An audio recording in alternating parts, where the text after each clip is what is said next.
So we're actually working on a book. We started off just doing some interviews. And I was a next door neighbor to Ralph Voorhees. Oh, okay. And know John Heldridge very yes. well. Okay. So they got me involved in the State Theater Board, and one thing led to another, and I'm Associate Dean at the Blaustein School. Okay. David's a professor at the Blaustein School. Okay. So Did you know Milton Schwabel when he was Dean of I Graduate did School not. of Ed? I didn't. He was a very close friend. Oh, okay. Very well. My background is arts and education. So Right. I was very, very involved with him. I see. That's great. So we did interviews with people who were involved in the redevelopment, and then, you know, we're trying to fill in areas that we know we didn't. We try to get people, like, fortunately we got Ralph before he passed away. And very important person. And then the Rutgers Press was interested in our doing a book on this. Right. So we're trying to expand a bit and get more background on areas. And Bob Belvin has been Oh yes, and I'm working helpful. with Bob Belvin on, you know, my husband's relationship to New Brunswick Okay. in terms as a photographer. And he was the one who said we should talk to you, so he knew that we were in the midst of putting more information together. And we're very pleased, because clearly the arts of the cultural center, you know, the transformation in New Brunswick was very, very key. Well, you're touching something near and dear to my heart.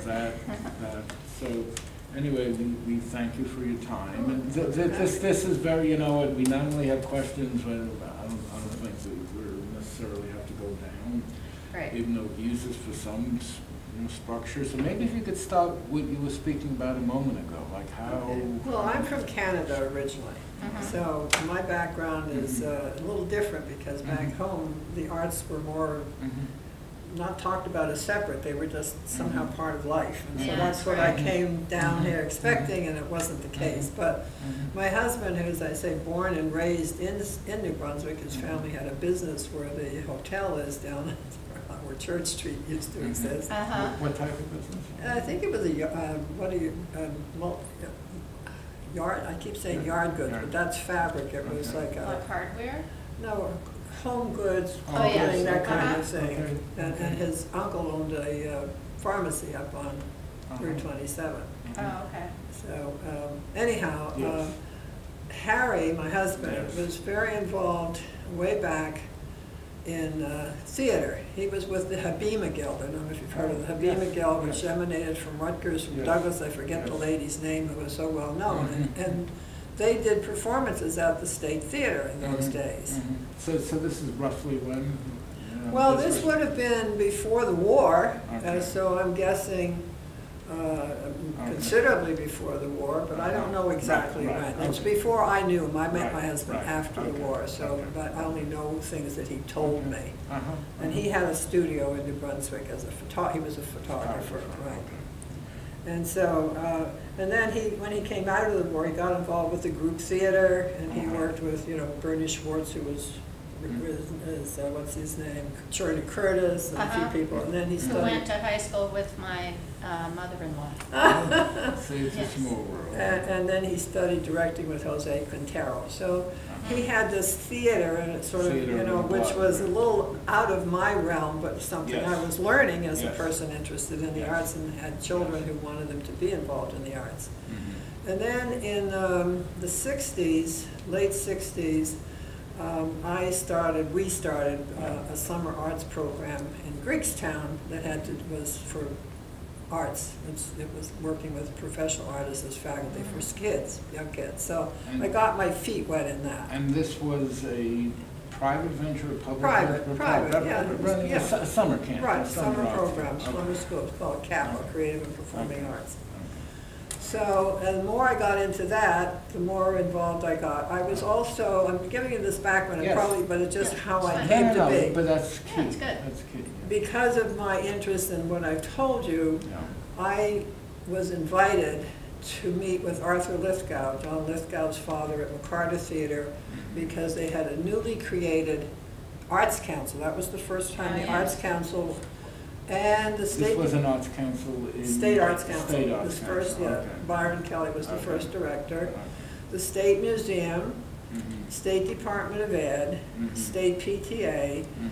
and McCarter Theater were very anxious to get teenagers involved in the arts, particularly within the domains that they were responsible for. And I had run a program in Highland Park, we'd moved to Highland Park, that was a teen arts festival. So you moved to Highland Park roughly when? Actually, when we got married, he was living in Highland Park, so I never myself lived in New So Brunswick. that's roughly when you? That would be in the middle 50s. Middle 50s, Right. okay. And where in Highland Park did you live? South 3rd at the beginning, and then North 5th next to the library. I lived on North 6th next to the Oh, library. for a okay, while. we were neighbors. Right. And actually, So you're by the high school? Yes. I'm an Edison down North 8th Avenue. Okay, all right, so neighbors. Yes, yes. So, with that background, they asked me, because of what I had done in Highland Park, if I could help them get kids involved. The first year, we had just visual arts students at McCarter Theater. This was before it was expanded and so forth. My being is, I guess it's like, I don't understand how things get done without working together. So I said, we can't, this isn't fair. Those kids are only people who knew an art teacher, who knew somebody, and it's not a state program, it's not representative. And these were children from? High school, 13 to 18 years. From where? Supposedly around the state. Okay. Supposedly. Okay. So with that background, I said I would take it further if I could work with all 21 counties to create networks so that we could be fair to the kids, and it wasn't just those who took art, but those who might be creative and didn't show up in the typical, etc. So the New Jersey State Teen Arts Program was born and started in McCarter Theater. As when Arthur got dumped from Princeton University, the State Department of Ed was interested in what we were doing, because I was working with county offices of aging as well as many other kinds of people. So they gave us a home in the basement of the State Museum. And we continued to work, and then we moved into the State Department of Ed. This was all volunteer from art. And we had National Endowment for the Arts funds to make the state festivals function. And the state festivals were held originally in Trenton, from Princeton, when it was too small, went to Trenton, and then came to Rutgers. And it was at Rutgers University for many, many years. So in the process of all this, I met Mason Gross, and I met Blaustein, and you know, they were all people that crossed paths for various reasons. Both men were very interested in the arts. And so when I was also working at the State Department of Ed, there was the bicentennial coming upon us. And at that time, Bernie Busch, who was the director of the State Historical Commission, was drafting legislation to create what he was calling... Is that from the Bush attorney family? No, not the Bush, no. But Bernie Busch was the longtime director of the Historical Commission. And I saw, because I gave up my citizenship, I'm very interested in what happens politically, and I watch and read and follow. And I'm reading this, that he's creating this legislation for the bicentennial that would be called heritage commissions. And I called him up and I said, you know, I'm involved in the arts, and I'm concerned that if we have heritage commissions and there's nothing for the arts, and you're putting money into county government, it's not going to work, because it's arts and humanities is my perspective. And I said, and we have a new Arts Council, and I would like to have you meet with Byron Kelly and see. So together, the three of us, we rewrote the legislation for the creation of the County Cultural and Heritage Commissions. And this was a mixing, the first time I believe that these organizations collaborated. And that legislation would authorize the establishment of County Cultural and Heritage Commission to provide any funding, or? The freeholders were to do that. Freeholders were to, the challenge was the freeholders. So the counties would support it, but this authorized this. The creation of it. The creation. We have 21 counties. Monmouth County never created a Cultural and Heritage Commission because they had an Arts Council, a very good one, and it had a good Historical Commission. Morris County is somewhat the same. So there were not 21 county cultural and heritage commissions, but a good number. And And they were very much part of Teen Arts too, because we folded all those resources into it. So. And again, the year, was that roughly? That would have been just before the bicentennial, Okay, so I would so say 74, 5, right. something like that. Right, okay. So when the Culture and Heritage Commission was created, I was in Middlesex County, I was one of the first commissioners when that was created. Mm-hmm. And then when they hired a director, I was the first director of the Middlesex County Culture and Heritage Commission. And that was fascinating for me because I'm learning a whole lot of history. I mean, it was a whole wonderful experience. Mm-hmm. And as part of that experience, part of the stuff that was going on with Teen Arts, stuff that was going on with Rutgers, conversations with Mason Gross and later on Blaustein, Yep. we talked about establishing New Brunswick as a cultural center. One of the things that we started with, and this is the Culture and Heritage, and do you remember the days of CETA, Comprehensive Employment and Training? Well, a gentleman came to me and he was a wonderful baritone bass singer, and he wanted to know if there was a job. He wanted to have an opera company.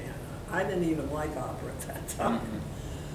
And he told me what he needed, and needed 3 other people, and I said, well, if you can find eligible people, you know, I'm interested. Well, P.S. he did. And out of that, I said, well, I'm interested, but I'm only interested if it serves the schools too. So I said, you have to have an outreach program. So they did. It was called Opera Works. And the program, Opera Theater of New Jersey was the title. They formed a nonprofit organization. And so this is into the later 70s, right? Bicentennial time. This is all back Bicentennial at that time. time. Right, bicentennial time.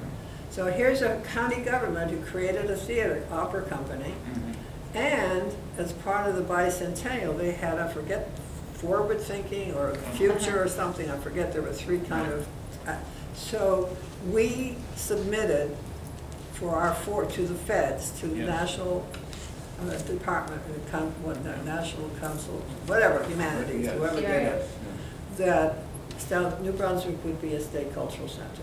So that's when that became a national entity. I was very excited about that. We decided the county did it, and so on. Now, was CETA involved? Yes, because all those 4 singers that we were in the opera company were the foundation for, and they performed. The State Theater was closed at this time. It was not operational. And we put on an opera, full-fledged opera. Roberta Peters was our honorary chair. She was there. George McGovern's wife came in. They were running for the president and was in New Brunswick.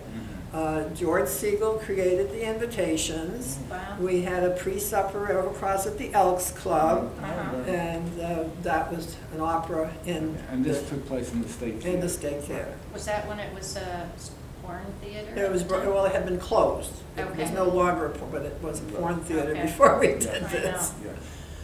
So from that grew this idea of the bicentennial and this program going as, you know, the State Theater. There was talk at that time, talk around the state, just talk about the need for, there was kind of the glimmers of the role of the arts in rehabbing communities.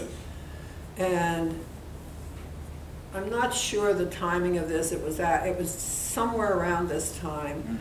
The Union County Culture and Heritage Commission was a very well-run culture, and ours was we were 2 top culture and heritage commissions. Together, we put together and I'm trying to remember the exact name, I think it was Exploring Communities, Urban and Suburban. And it was housed in workshops and so on in Rutgers, but it was town-wide.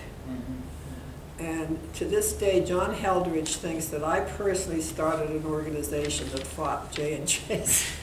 I didn't. All I did was bring people together.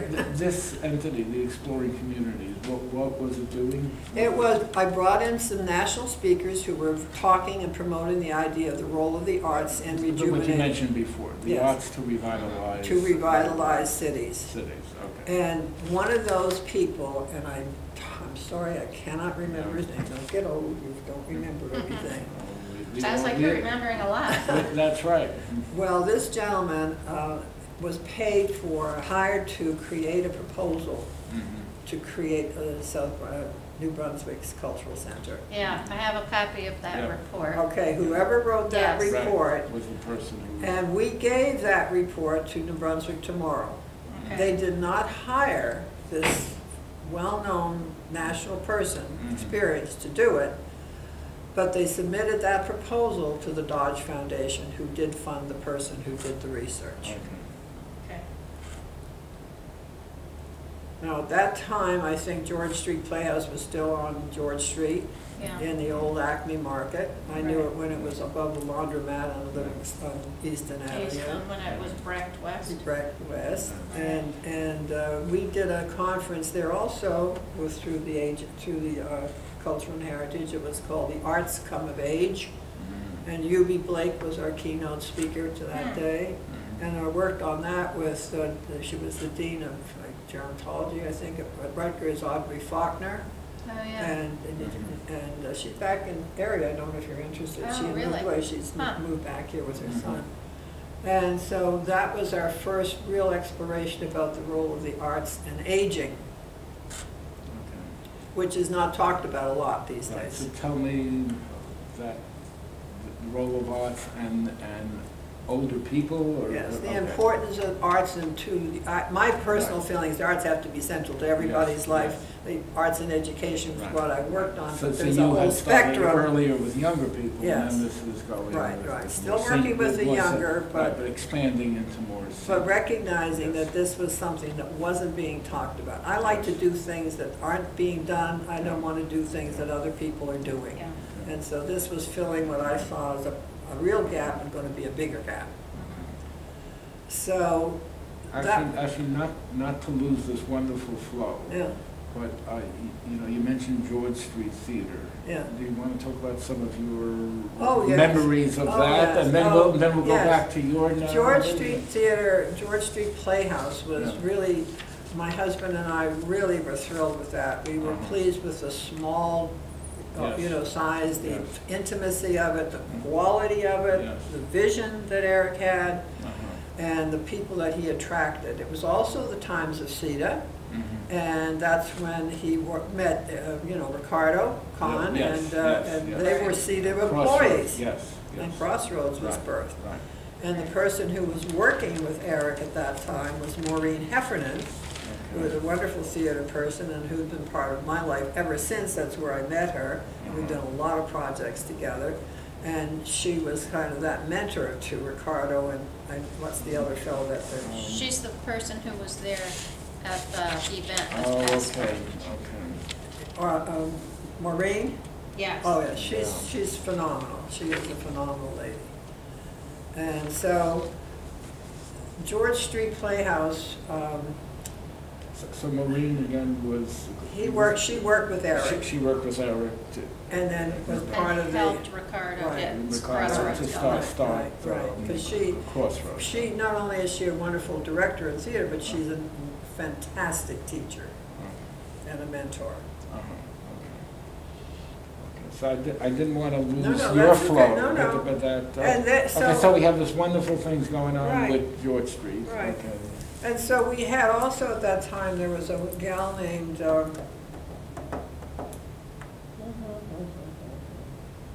she had a penthouse in the apartments overlooking the park in New Brunswick. And, You mean out near Bugle Park? yeah, and Okay. and she had an art gallery. She's an art collector, and she was very involved in. She had money and power and knew people. Very close friends with John Heldridge and Ralph, and knew the folks on that echelon. And she was very cautious. She was not happy. The person that I don't remember his name, maybe you know the history. New Brunswick Tomorrow had this young man that was leading the ship when it was chartered, and then we found out he was stealing and so on, they fired him.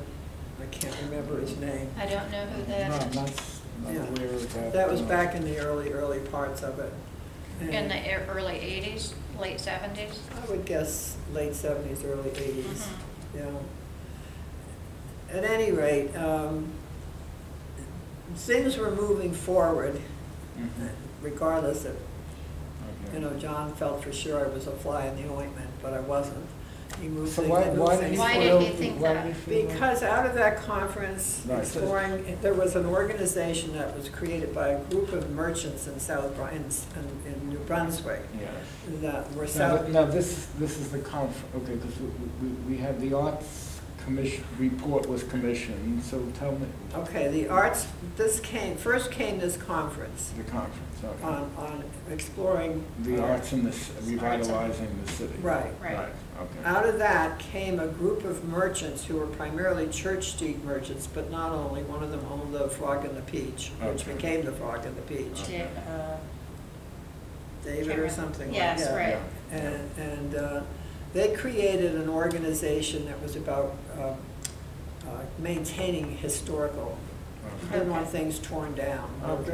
very Okay. vocal and very public Yes. about their Yes. discomfort and unhappiness Yes. with what Yes. J&J Yes. was doing. Yes. Right. I Did you know only- Tony Nelson then? Yes. Yeah. Okay, he's a faculty member Yeah. of ours who lived in one of the Right. lofts Yes. there.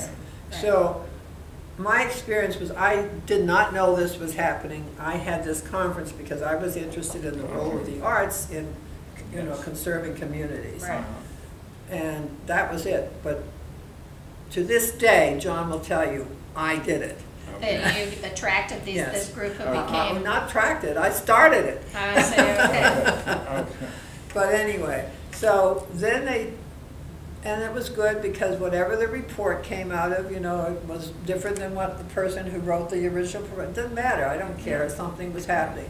At the same time, Eric, George Siegel, and myself, we walked Livingston Avenue from George Street up, talking about what would a cultural center look like.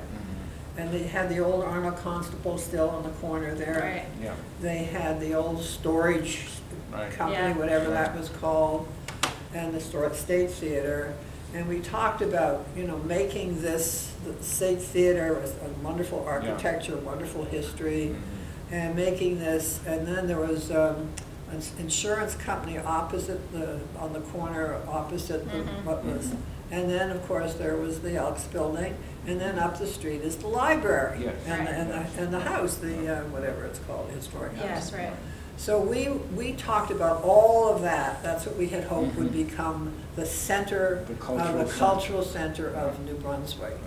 And George was really supportive, and Eric loved it, and that was our image. Okay, it didn't happen that way, it's fine, it happened. It happened a You know, lot of that happened. You know, that's normal. That's You know, somebody else takes it and they have different, it's fine, it happened. And George Street Playhouse was taken, oh, that was the old Right. lie. Right. Yes. And it became a reality, and then, of course, the Crossroads moved up there Yes. too. And this is my perspective, I'm Yeah. not saying it's a fact, but a lot of people I know felt that once the theater, especially George Street, was established, the powers that be were not necessarily happy with some of the kinds of theater. It was very Yeah. confrontational, it was Okay. very, you know, that's what made it exciting. And slowly the board took over and Eric was ousted. Yeah, he told us that he was standing at the foot of the stairway at the beginning of a season, and his opener was a play on AIDS. And some of the board members said to him, why don't you just do some traditional plays or something to that effect? Different understanding of Right. theater. And so Eric, you know, being Eric, he wasn't, Right. you know, he knew what he believed in, and, Yes. you know, it was appropriate, so he left, Yeah. and whatever. And they kept Crossroads because it added the right color tone, if you will, to the city, if I may. Right. And also did some very wonderful We theater. value your, you know, memories of Crossroads, you know, because most of the attention is on George Street. Oh, Crossroads, well, when it was down on the, you know, it Memorial was Route Parkway. 18, and you had, Yeah. were you ever in that building where you walked up the rickety stairs? Well, you had. it I was- saw it, I rode by I it, but remember, because I was a colleague of Tony Nelson. Yes, So yes. he was and he in- lived in the building. That was the same building. Yeah, so Yes, you know yes, what those yes, steps were? Yes, yes. And then there was a Yeah. huge kind of a wide beam in the middle of Yeah. of the stage, Mhm. and they were so clever how they used that, that huge, Yes. could have been a horror, Yeah. very creative.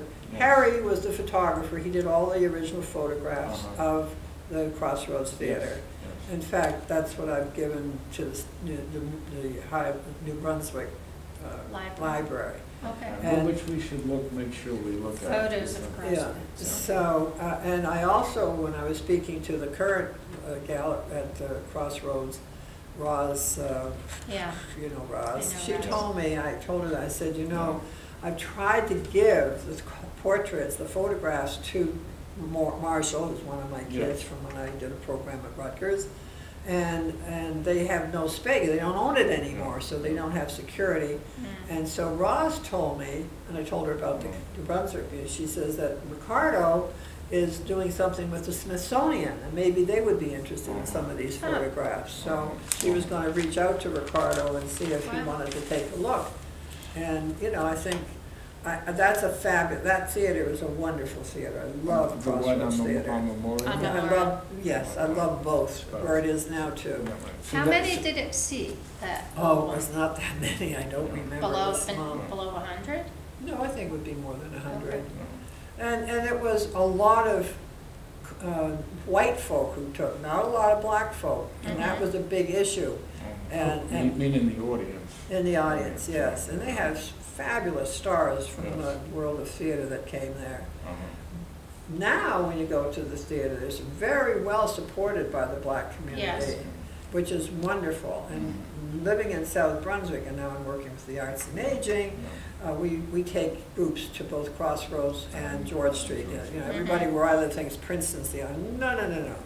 New Brunswick has lots. And your memories of Memorial moving from, Crossroads, moving from Memorial Parkway to Where they built this theater. They built Crossroads from the ground up. What are some of your memories? Well, of I that? don't remember an awful lot about that. I know that people were happy that they were not going to walk up those Right, rickety right. steps. Yeah. They thought it was appropriate, as we Right. did, all of us in the arts Yeah. community thought it was appropriate to be there.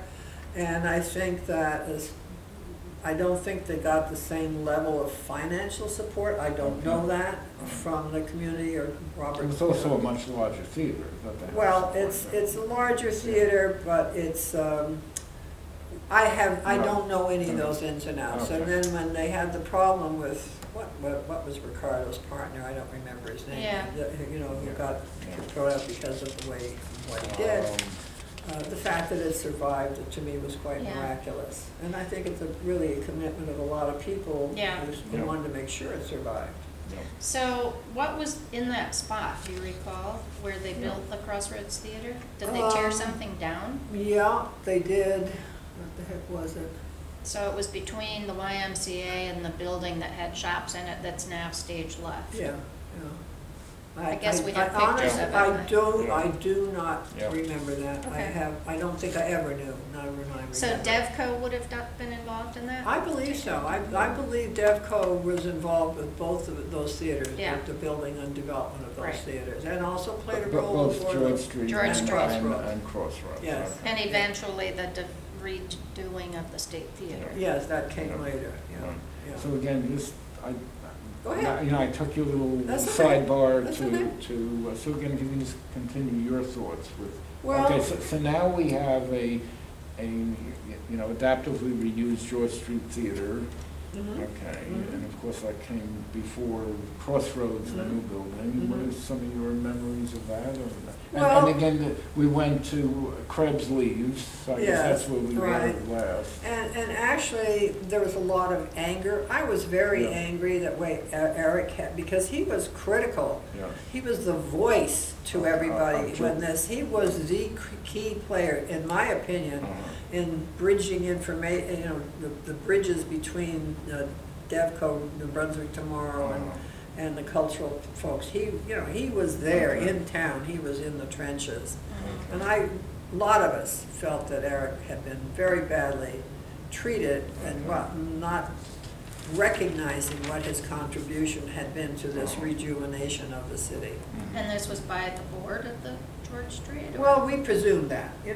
do we know that? No, but that was the general feeling, how dare these folks come in and, toss them out and this is such an important person. That was the general feeling. So for years, I never went to the George Street Playhouse. I see. I was that angry. I was that angry. But as I got a little older, and I got more involved with, you know, I still believe New Brunswick is a vital place to go, and Princeton is not the only one, and yes, we're midway between, but, you know, so I now promote New Brunswick. Not that I don't go to Princeton and do things, but I promote New Brunswick as a cultural resource as much as I can, whether it's the Zimmerly Museum or the theaters or the State Theater. And so that's, I sort of got back involved, and I'm quite impressed with what St. James has done. With I mean, that's fabulous theater. Yep. I think what they do at Crossroads is uneven, but my God, they're keeping it going. Yes. Right. Yes. By a love and a hook and a crook, you know. Right. And Marshall, you know, I think he's such a caring person. Yeah. And we went from teen arts to the New Jersey Summer Arts Institute, which we put at Rutgers. It was the first residential summer program for teenagers in the arts, and became the governor's school. Never the governor's school at Rutgers, but they created a governor's school for the arts and for science and other things. But and your thoughts with the State Theater, because well, the State Theater, I have to say, I was thrilled when they renovated it and fixed it up. I have been to a few things there. It's not age friendly, and I have to go because what you're walking elevators, parking. Yes. I mean, right now for us to go to theater, and I say us from South Brunswick and the area, us older folks, we go on the evenings where we can carpool, where we don't have to find separate parking. And they so give that us, would affect that affects everything there. But Crossroads and George Street are very accommodating. Not to say the State Theater wouldn't be. We're an all-volunteer organization still in South Brunswick, and I have to go with the people who deal with the volunteers who help arrange these things, who are part of our group. And Crossroads and George Street are very helpful. It's not to say that the State Theater isn't or wouldn't be. Actually, McCarter Theater is more accommodating in a different way for that. So I don't know those policy decisions. So you have now the Cultural Center. You know, the State Theater is a very successful regional arts center. They didn't include the library. I'm sorry about that. They didn't include the Elks building, but that's okay. Do you want to talk some about that? You know, well, not we including those. We had projected that the Elks building would be a great, you know, like a black box where you could do poetry and experimental theater and keep the restaurant, you know. And so we saw that as another form of the buildings that don't exist right now.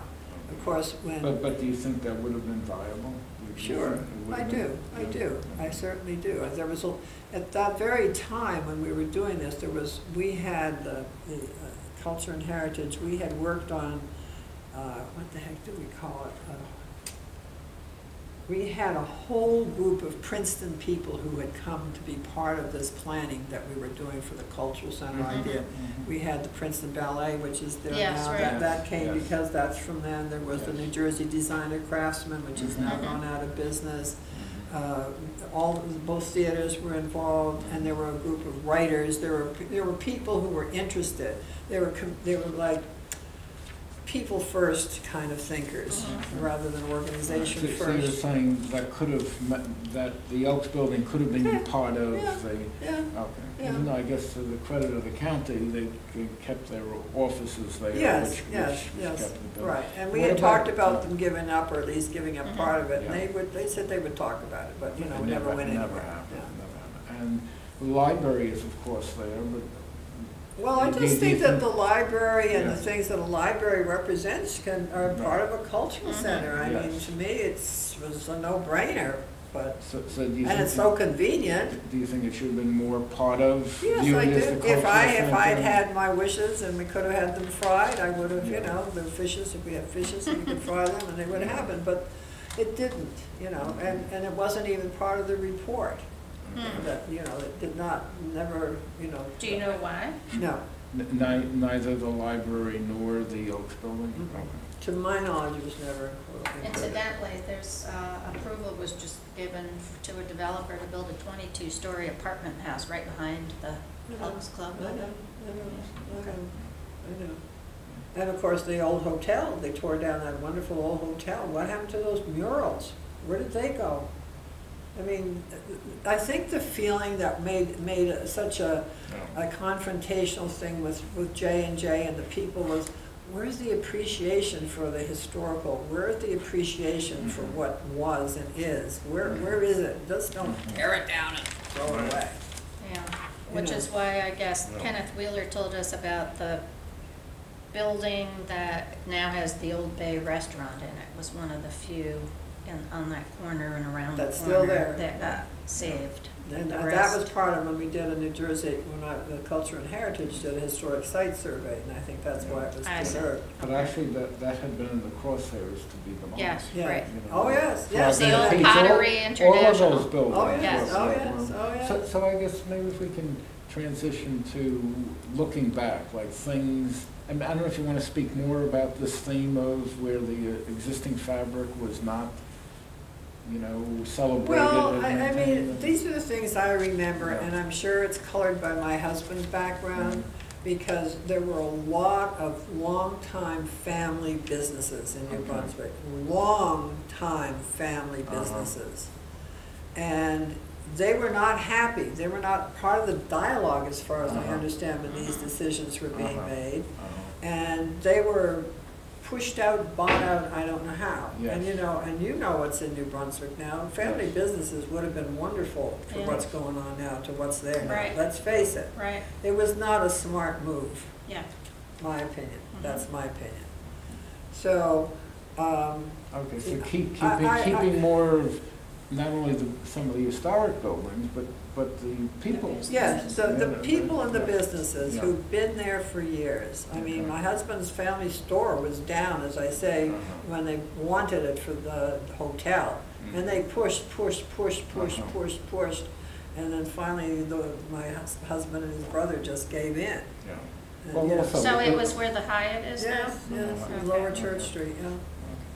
And of course, if you didn't sell it, it would be eminent domain to take it, okay, so, we want to speak more about maybe more preservation of the buildings could have been done, is that some? I would have liked to have seen, I think a lot of people would have liked to have seen reusing the old buildings. I mean, even the Like the lofts highway. down on, Any Route 18. particular buildings or areas? Well, that there were a you think- whole lot of lofts along where the old police station Yes, was down right. there. Those buildings had a lot of possibilities. Mhm. A lot of people talked about them. We went down and looked at the torpedo factory down outside of Alexandra and what they did with that. There were so many, because there was a heavy presence of different kinds of artists.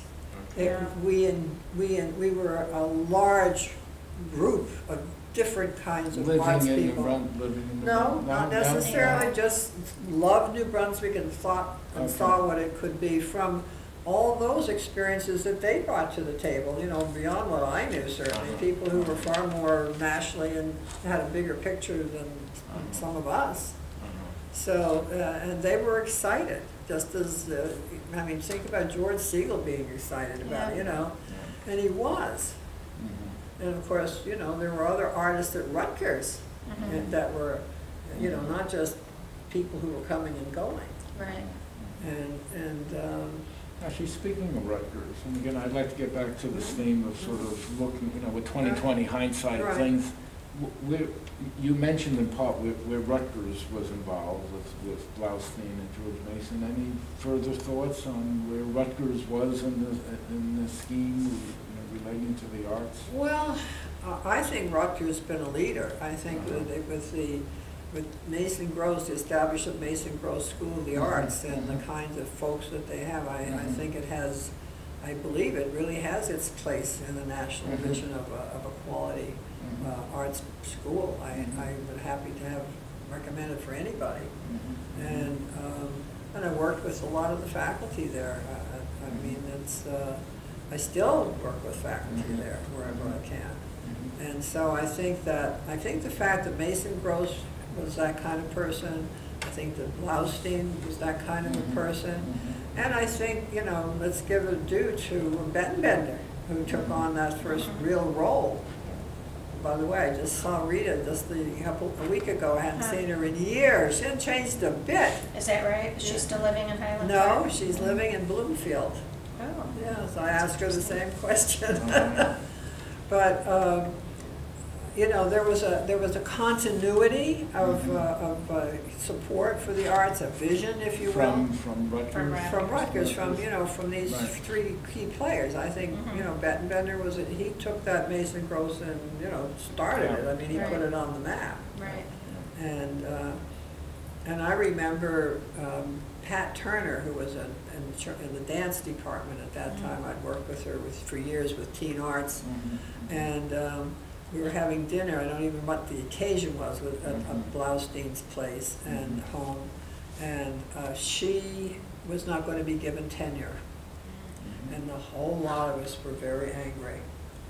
And so Blaustein was walking around being a nice host, and I said, I have to speak to you. I said, it's not the place, but I'm never going to get you better than here. And I told him, I said, this is a disaster that this woman, this wonderful dancer, is not. And she got tenure. And I mean, he had to know. He overturned the faculty. She got tenure. And then she was, I talked to her maybe a year ago, she was acting dean of Mason Gross for a while for some reason. I said, what are you doing? Anyway. Pat Turner. Did she have a different last name? As long as I've known her at the school. All right. She did not chair. Well, I think she went on maybe to chair the dance department. But when I worked with her, she was not the chair. She was a big dance. She was very involved with Pilobolus originally. Oh, okay. You mentioned in part, so you commented some on Rutgers and all this. Some additional thoughts or comments on J&J and all of this going on? Well, not more than what I've said. I mean, I know that there's still, you know, they've got New Brunswick tomorrow. I know that they're not well loved by everybody. I know that they're building, tearing down. You know, I guess it's good for something. I'm not involved in it. I don't know. You know, it's not of any interest to me. I have no role to play. I have enough to keep me busy. And so when I moved out of Highland Park and into South Brunswick, I devoted my times to South Brunswick. Sure. So you view it as J&J, who's still involved in doing building, et cetera, as opposed to... I think people think that. Do I know it? No, but I think they think it. What do you think the minority community in New Brunswick was with all of this going on? I think they felt pushed out. I think that they were pushed out in a large scale. I don't know all the hows and whys that they did it, but I believe that's accurate. And I think that's a big loss because there were some very good folks that brought a lot to the, you know, to the community. Anyone come to mind? Well, there was a woman, her name was Dee Chamberlain, and she lived down there on Route 18, you know, down in that area. And she was a long-time family from the area. Her daughter is a librarian. And I just remember how badly that family was treated. And in fact, I'll never quite get over it. And so much so, I'll tell you. And that they were pushed out? But even more so, and this is a personal story that I know from a fact. Dee was a person who was not well. She was in her 50s when I knew her. And she had some kind of internal problems. I don't know the details, it's not important. But she needed to go to the doctor, to the hospital, and I took her to St. Peter's. And she had internal bleeding. And she sat there for hours in that emergency room with people coming and going around her. And I was getting angrier and angrier. And you think she wasn't being tended to? I know because- she wasn't. Really? When they finally took her in, they came out and told me that I needed to go and get her belongings. So she wanted her wig and her perfume, and you know, I went down to where she lived, and when I came back, she was dead.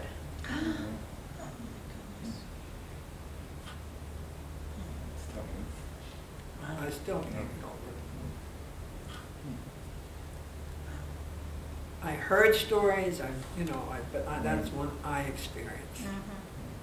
What about the minority community and the arts, the culture? I mean, unfortunately, you never see, when you go to attend events, it's overwhelmingly white.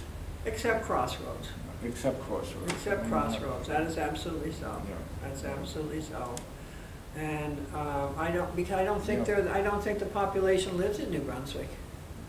I don't know. I don't know. I know there's a heavily Mexican community. It's heavily Hispanic. There's a black community, minority community got I don't know where they all went.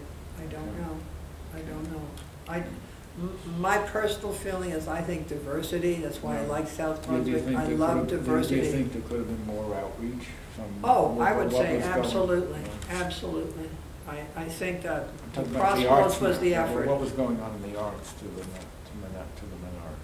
Well, Crossroads was the draw, but that was a new experience for them too. It wasn't something that community was all familiar with. Yes. This was a brand new thing. They didn't go to theater like, most people think about going to the theater. So even though they loved it and when they went, but it was, as I say, it was more white usually when you went to the theater down on Route 18, Memorial Parkway. How about Mayor Lynch and all this? Well, Mayor Lynch is who Mayor Lynch is, Politico, and who else, and what else, who knows? I mean, he knows he's still pulling the string, so he doesn't go away. Was he supportive? He talked a good game. It's easy to talk. Talk is cheap. He always talked a good game. I never put any store in him personally. So you don't think he was instrumental at all in Personally, no. getting things done? Personally, no. I don't know that he wasn't, but personally, it's not my perception. The county was a supporter. County was a supporter because we had, what I liked is we had a very well-informed and educated group of commissioners. We had commissioners that were These are freeholders? freeholder appointed, but we used to identify them as who they were. In fact, one of the best commissioners was he was a black man. He was our voice down into the projects, down where the projects are. Memorial Homes. What the heck was his name? He's well known. He's a well-known black man. David Harris? No, this was a friend of David Harris, but this. Okay. If you check back cultural and heritage history, I'm sure you'll find his name. Okay. Estelle Goldsmith, I see, is still a member of that. I don't know how active she is, but she would probably remember him. So, but he was a really important person, very sharp, kind, caring man, and so he was, the voice that we had getting in. And of course Harris too. He was certainly an important person. In part, some of this looking back is underlying this, but any more 20/20 hindsight things you would have done differently with the benefit of 20/20 hindsight? I'm sure there would have been other ways, but from what we did the best we could, and my position is so it's not exactly what we imagined. Not only in this, but And I guess not what you imagine in part some of the things you mentioned with the Oaks building and the library, nothing. Yes, it would have been great to have I personally think the building that they built on the corner, that's the Mason Grove, is the ugliest piece of architecture. It's the ones that we live in, that's what we work in. It's it has no sensitivity to the architecture in the area. How could somebody conceive of that? So actually, I teach a class in historic preservation, and I guess the class because the firm that designed it, the architectural firm, is known as a preservation Right, firm. they did the work on Mills, the Trenton, Mills, Ford Mills Gaps and So what happened? They did the state Big house. slip between the lip and the cup, that's for sure. And then I try to say, well, you know, some of the colors and brick, but clearly it's not, you know, It's ugly. it's not contextually It's sensitive. ugly. Ugly. I don't even think it's functional. I've only been in there. I don't even want to go in it. I mean, that's how much I dislike it. Okay. We should come in sometime, we put up a nice heck of a wall with plants and Oh, okay, well, whatever, that's an so- improvement. It's Yeah. a nice academic building. Yeah. Okay. It all is a right, nice okay, academic okay, building. okay.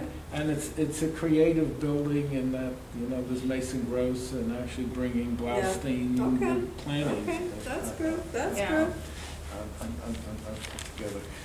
Some people view what was done in New Brunswick as, you know, like a model what other cities can do and others not. So what are your some of, at least with the Well, I art? think it's interesting, Wes, I And don't know. maybe a two-part to that. One with respect to the arts, one more broadly with respect to the redevelopment. So what are some of your Well- thoughts on that front? Are you aware of the new thing that's happening in New Jersey? It's called Creative New Jersey. Creative New Jersey, no. Also funded by the Dodge Foundation.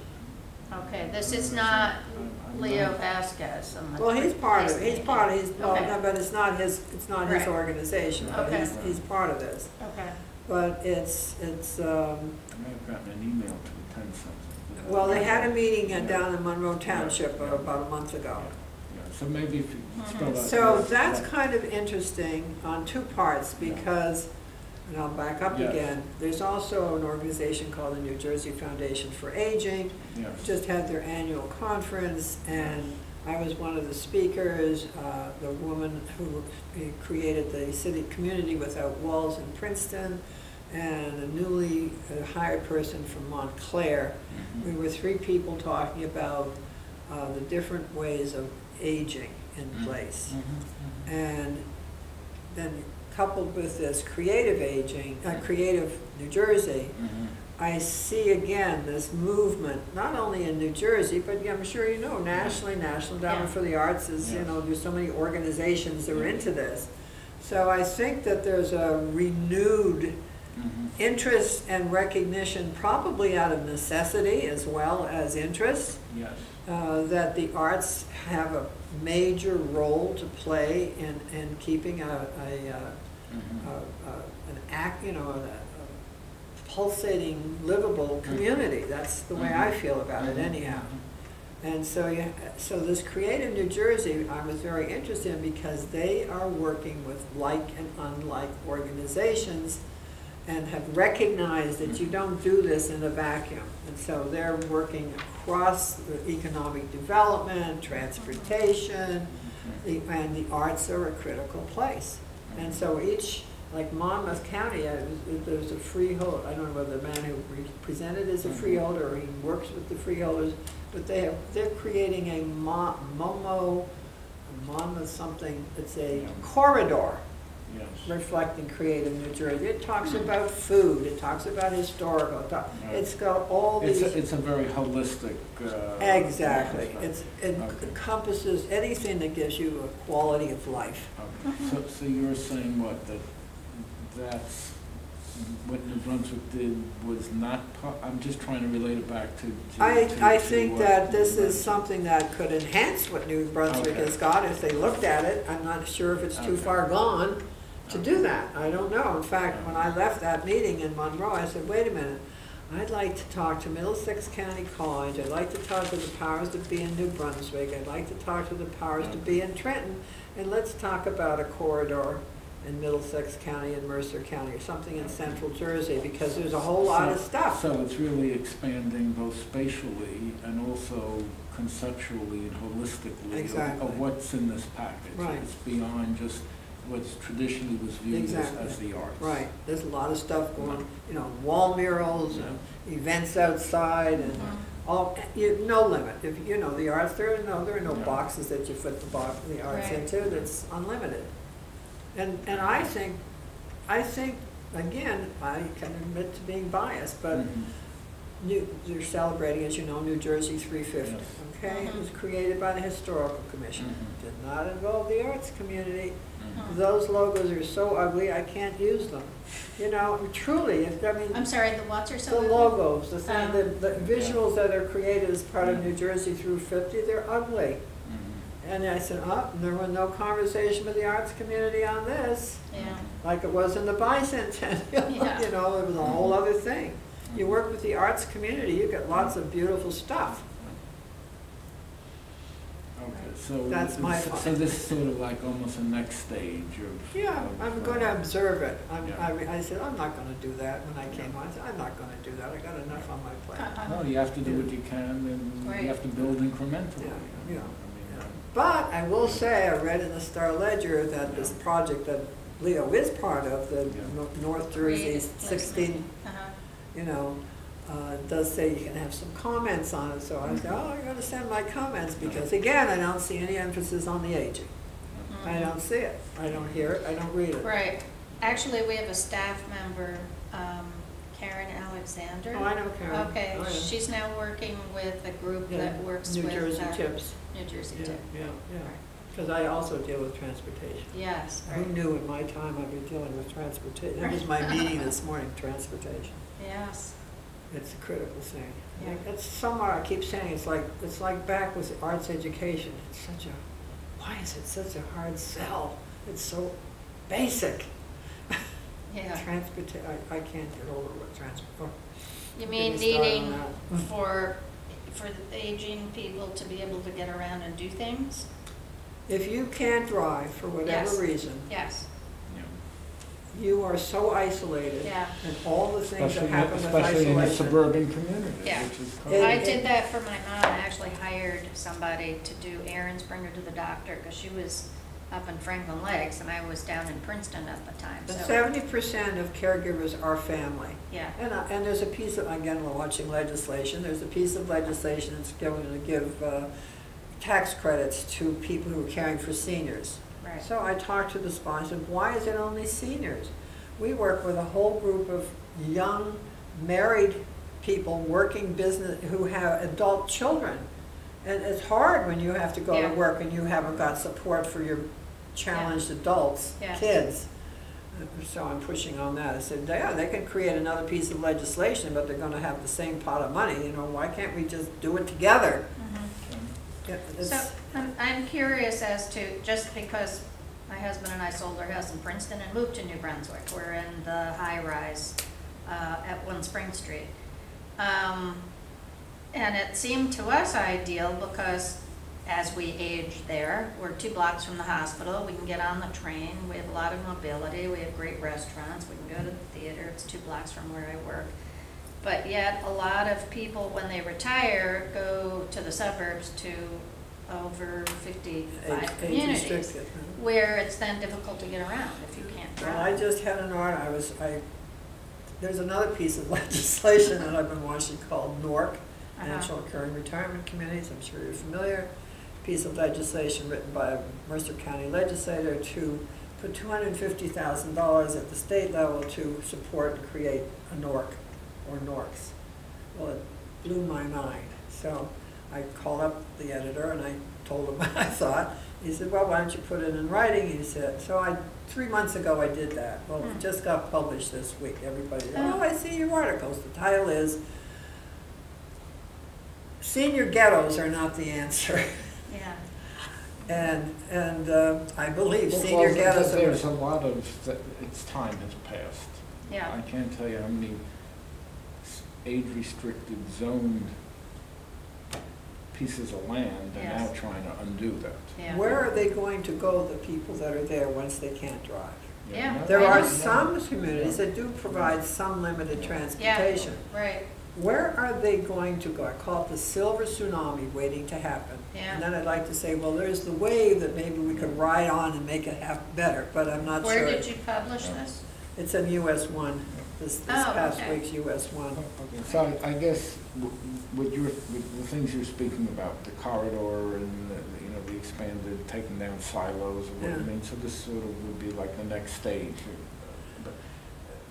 but I guess looking back on what was done in New Brunswick, things, again, with 20/20 hindsight. Well, you know. And I'm not saying there is more. No, from my perspective, there yes, isn't. yes, There isn't. yes. I mean, it's there. It's there. I support right, what I can. right. I think it's better than nothing. I'm sorry about some of this, but I can't undo it, and that's not my fight anymore. Yeah. And my fight right now is that I want to see that the caregivers, be they of older people or the challenged adults, learn about basic arts techniques that are no-fail, so that they can improve help their spirit, and have new tools to work with the people for whom they're caring. And that's not happening, because across the country there's a whole big movement, arts, health, and aging. But if you don't read it with a careful eye and ear, what you're seeing is, oh, it's wonderful, J&J is supporting this, you know, have artists in residence in residential setting. Fabulous, it's like arts in education, artists in residence in the school. Money's there, it works. Money's gone, it doesn't work, right? Right. Now the other piece is, okay, this is a time when older people have time to discover the arts. I think that's wonderful. But what about the folks that are dealing with that other group, the caregivers that are caring for the people who are not in an institutional or residential setting? Where does the arts help them?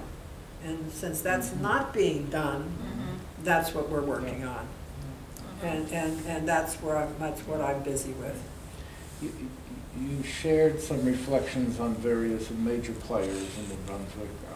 John Heldrick, and where was John Heldrick in the arts revitalization? I think he was supportive.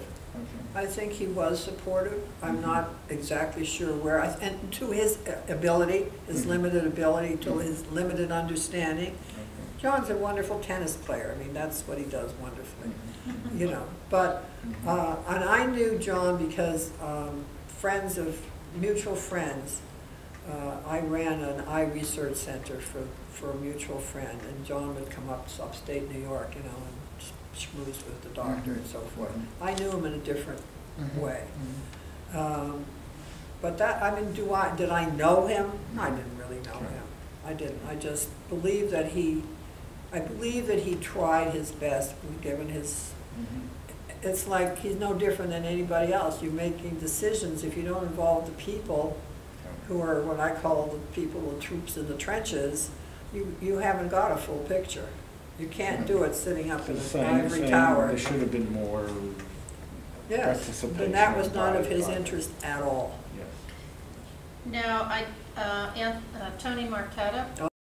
Tony and I worked at the county. He was at the county when I worked there. So Tony mentioned some difficulty with John Heldridge at the time that George Street had to go to a new site.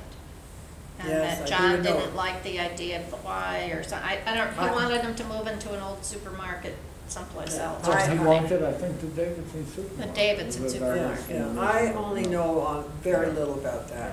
Okay. When I worked at the county, Tony was part of the county, and I'm sure that's what he's referring to. Ralph Albanier, who's now with Parks and Recreation, too. Those two gentlemen helped me get the approval and the funds to create the Cornelius Lau House, the museum, and that. And how did I do that? They said, because I had again, we called it MCNAC, Middlesex County Neighborhood Arts Consortium. I had representatives from all municipalities. Didn't matter to me whether PTA, schools, library, it didn't matter. And Tony and Ralph told me if I could get the county reps, the county township communities to give up a piece of the Green Acres funds, they would get this building. And everyone gave up funds to make Green Acres funds to make this happen. I didn't know anything about it. They knew. They told me what to do, and I did it. Were you part of the Old Town establishment? No. That was Piscataway? No, that was somebody who came after me, and there was a big discussion about that because there was Joe Clare was a person who was passionate about that. I think what's there now is excellent. I think it's very worthy, but there was a lot of stuff that was not accurate. There was a lot of misinformation. It's okay. You know, only a few people know. Ferry Williamsburg. Well, but there are stories about buildings and stuff that are not true. Oh, is that right? Yeah, and Richard Durnan, he was, did you Yes. know that? Richard was Yes. one of our Yes. commissioners, Yeah. and he was the county historian when I was in charge of culture and heritage. And as he was getting older, he gave me all the county history. He said, Jack, yeah, you can't leave it with the culture and heritage. It will be written according to the culture and heritage concept. May not like history, but you don't write it according to somebody else. Let me go back, because there's always this tension of, if you have too many cooks, it's hard to get a meal cooked. So J&J and the NBT and DEFCO was sort of a core of people who didn't have too many people at the table. And of course, that's one criticism. But I guess the other side of that, to get something done, it's often hard to have a lot of people at the table. What is your perspective on that? I would say it's hard, Yeah. but I can't imagine things getting done to the best that it could be without that. And I don't see business liking that. I understand why they don't like it, but I can't operate that way. So, I have to tell you, my planning committees have people, on all walks, because that's how I learn and that's how we put together the things that we do. And it doesn't cost money, that's the point. I keep saying you don't have to have money to make things happen. And because our organization is the Aging in Place Partnership, and every single one of our partners represent any organization in the township, and we don't have to have a place to, like, here's this is a library. I can go to the library. If you had and been more at the redevelopment, there would have been more players at that. Well, I think they would have discovered some very interesting ideas and people. But I understand. At the same time, I do understand why. It's just not business modus operandi. It just isn't. I understand I also, that. when I speak to my classes about what's going on, it's also in the context of its time. Yes. When J&J was doing this in the 70s, It was new. Adaptive reuse was foreign. Now everyone's, we'd love to have a loft building. Wouldn't we want to have our little New Brunswick Soho? Exactly. This was brand So new. it's harder. It's absolutely. To No go question. back 30. Absolutely. You make an excellent point. And I say, because I work with a lot of Rutgers School social work interns, and I say to them, you are the future. And as you're doing your internship, and I have different placements, and I say, you're not going to find things that are, don't look at everything you're seeing as the only way. In fact, it's a lot of it's old hat. You're the new. You have to think new thoughts, follow your gut, ask questions. And that's really what you're talking about, too. And it's also, if you look more broadly in the United States with redevelopment, it did not involve. It was the antithesis. Model cities that had a mandate, maximum feasible participation. And of course, it wasn't like that. So there isn't really any major city redevelopment that happened. But what is going to happen now with the influx of the older people, the numbers per day are getting into this category, living with all those old rules and regulations and zoning and so on, and trying to have the decision makers understand it's time now to look at something for the future, and people don't want, the money is tight, time is short, people are uninformed. The county, this Middlesex County, believe it or not, had a transportation director who was he works for Rutgers, you probably know Steve Fattanti, all right? Was he perfect? No. I'm perfect. No, you're perfect. No. None of tone, but he knew and he cared and he thinks outside the box. He's gone. And then the woman who was in charge of the Office on Aging retired. They have a new woman, Office on Aging, very smart, didn't know that she was going to have transportation on her plate, didn't know nothing about transportation. Have another person who took over Human Services, also smart lady, learning. The person that's left that had anything to do with transportation is I think that she's, anyhow, she is not an ideal person. Who's going to do transportation at the county level? I talked to Jerry McKenzie, who's in charge of, I said, Jerry, I understand you're hiring somebody. I said, is this going to be a transportation planner? She says, no. I said, does this person, he or she have experience? No. I said, what do they bring? They're a people person. To me, how can you be talking about, and this is, I said to the chief today, all I want to know is who do you talk to that can say, who asks, are we doing it the best way? Is there something we're missing? Are we serving all the people we should be? What could we do better? Who asks those questions? How do you make decisions without asking those questions? Did he have an answer? No, put it in writing and make it short. I want to have a dialogue. Yeah. We'd like to expand our discussion with the minority community on redevelopment. Any names immediately come to mind? So we've spoken to David Harris. David Harris. How about Ricardo? Yeah, we haven't done that yet. We have not done. I would talk to Ricardo. We're trying, you know, actually when he came back to New Brunswick, when they had that big celebration, Right. we were hoping to have some discussion. Well, Roz told me that she was going to reach out to Ricardo, so if that's the case, I'll suggest you give them your phone number or something. Yeah. Sure. That would be. I would think Ricardo would really have a good handle on it because he lived through it. Yeah. We'd like to do that. And any other names? Well, I will ask Roz at the Culture and Heritage because she's a pretty savvy person. I can ask her. Because right now we have some of that, but we need to have more discussion. Would New Brunswick Library folks have some ideas? Belden, you mean? Yeah. See, it's also the new Hispanic committee, you know, Hispanic basically supplemented the Black committee. You know, they weren't here, Right. you know, Yeah. back. Right. They just filled in the blank stores, the empty stores. I'll put some thought to Okay, it. There was also, what's his name? Reverend Jackson. I'll find that name. I think he's in Metuchen, but he's a pretty knowledgeable person, and he might be able to help you. Did he used to be in a church in New Brunswick? I'm not sure. Okay. Oh, you know, something we discussed, the master plan for the redevelopment in New Brunswick, which was done by, what was the architecture? I haven't seen them all. You mean Pay Cobb? Yeah, but Yes. the IMP plan. Oh, yes. Any thoughts back on that, on where they were viewing the arts within? I only know him by reputation. I Okay, was so it never wasn't- part of any of the dialogue. Okay. I know he has a very interesting reputation, and it was quite a coup to have him. But, you know, Because there was some discussion of the arts. Of having yes, the cultural yes, center Yes. where And it the is. cultural center, yeah. yes, I know that, but I Yeah. am not privy to any of that.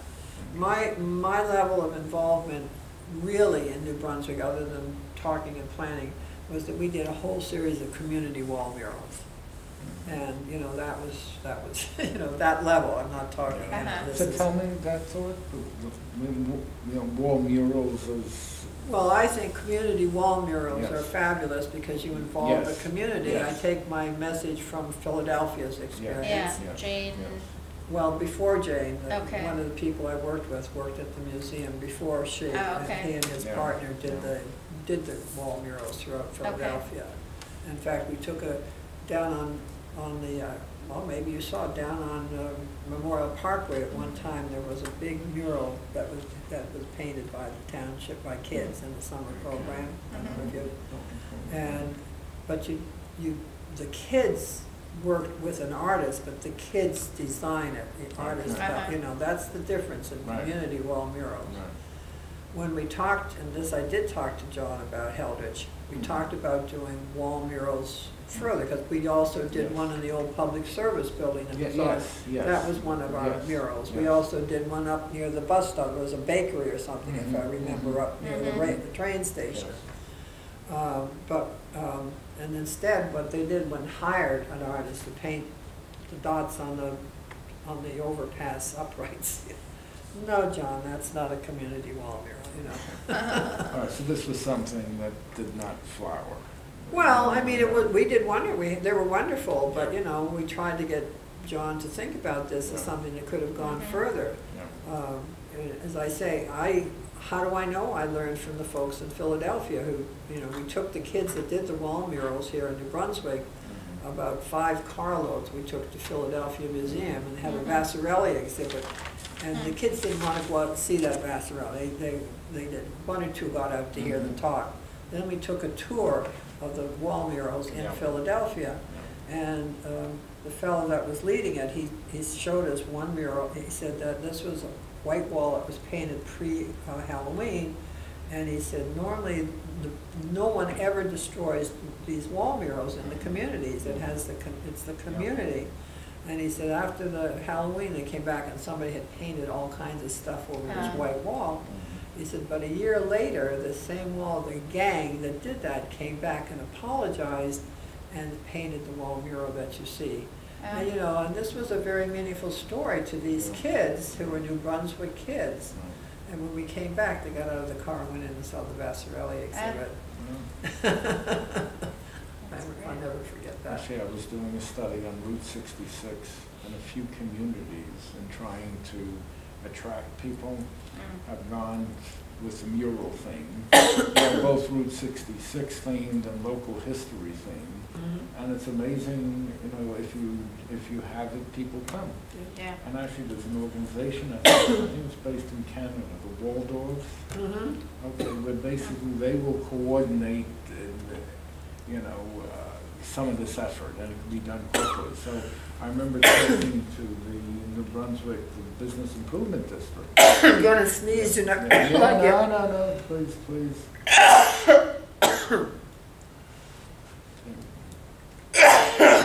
Oh, do you need a tissue? No, I have.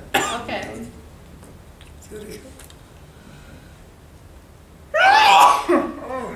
Happens to my husband. He'll go on for 20 sneezes. I have no idea what sets it off.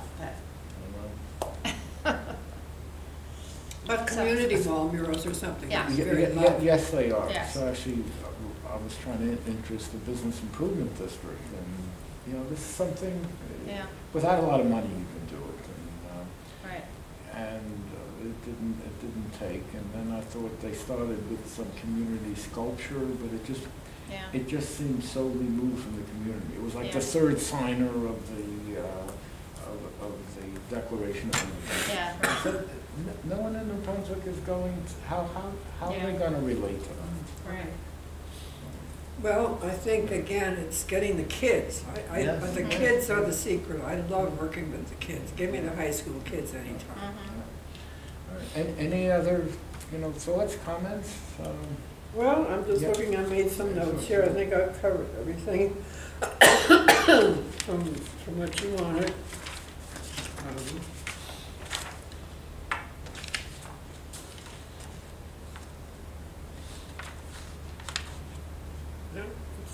think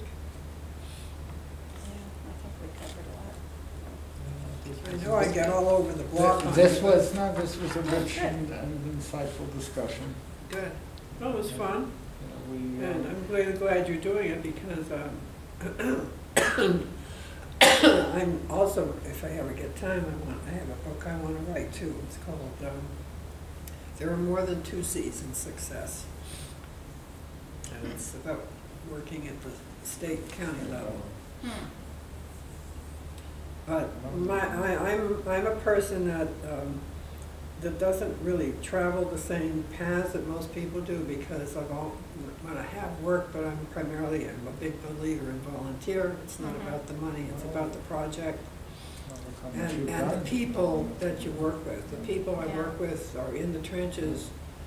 I'm on the journey. I know nothing about what I've been talking about, caregiving, transportation. I learn every day.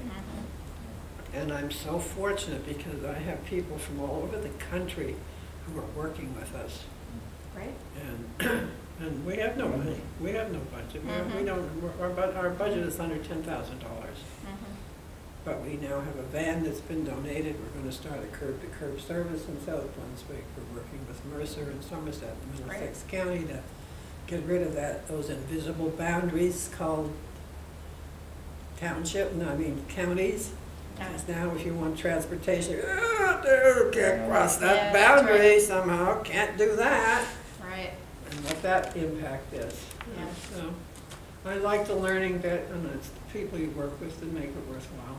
Right, And I've been very fortunate, have all kinds of wonderful people to work with. right.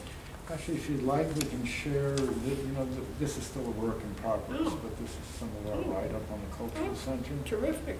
If anything strikes you one way or another. Did I cover anything or most of it or I nothing? think we need to add to that now We that need, we've talked with well, you. again, we will add based on this Okay. discussion, but, Is that the part with quotes from Eric Krebs? Yes, Okay. yes, so Yeah. if you could read it when you have a moment. Oh, I'd love to. And I'm sure there are things we are Yeah. off or, No, I it's hard to don't. You recreate know, you history. ask Yeah. very good Yeah. questions, and I think that it's exciting that you're doing this. Yeah, It's no, very it's meaningful. been a good learning Yeah. experience, and actually, we hope to have a class this coming fall at Rutgers in the planning program Mhm. on urban redevelopment that will focus on New Brunswick. Mhm. It seems silly, we're in New Brunswick. Yeah, Mhm. right, Look outside your door. right. Well, that's what I Yeah. said too. You just told me, Catherine Alexander? No. Karen Karen Alexander, Alexander. yes. I said to her, because I knew her before she came here, and I Yes. said, I can't believe it. Is it true? You're in Rutgers, you're in New Brunswick, the county seat of Middlesex, and you can't continue New Jersey tips in South Brunswick? I said, it doesn't make sense. She says, well, the grant, da, da, da. I said, you gotta change that, because we're working, because Uh-huh. when we talked, we were talking transportation when Right. we first met. Right, I said, here, we're pursuing this, that was like 2.5 years ago, it's gonna happen, but we have to have the training. And she Mhm. says, hopefully they'll have a grant by this September. So Yes. But I said, you're Yes, actually, Yeah. I'm gonna co-teach that with Chris Palladino. oh, okay. So I'm gonna give like the bigger picture and history and what's going on in the rest of the country, and then he'll talk about some of the projects. So I think that's pretty good. Do you get transportation into your, Transportation, I start with, well, why did New Brunswick get settled? yeah. Which was And transportation, actually, most cities, why were they settled where they were? yeah.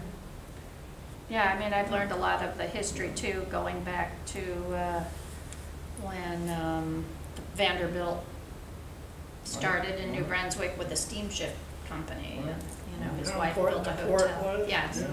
In fact, the current new president of Rutgers, I'm not sure he's still thinking of this, but wanted to rename the New Brunswick campus something different.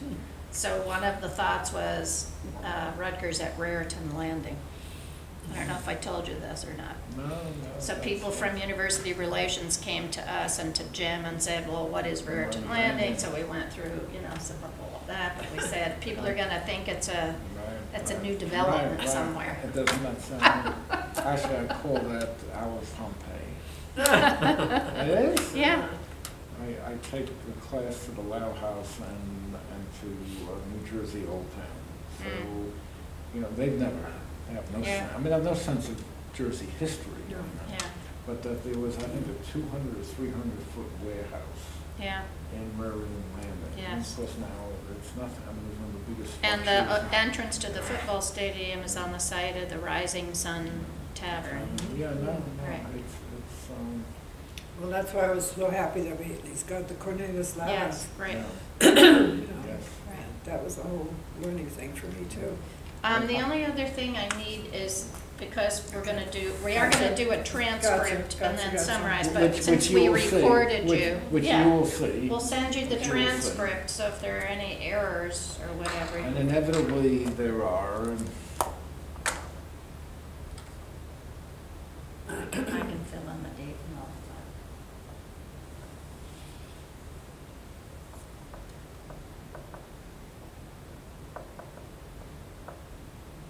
Actually, I'll need your address too, because if I send you a transcript, How about if I put it here?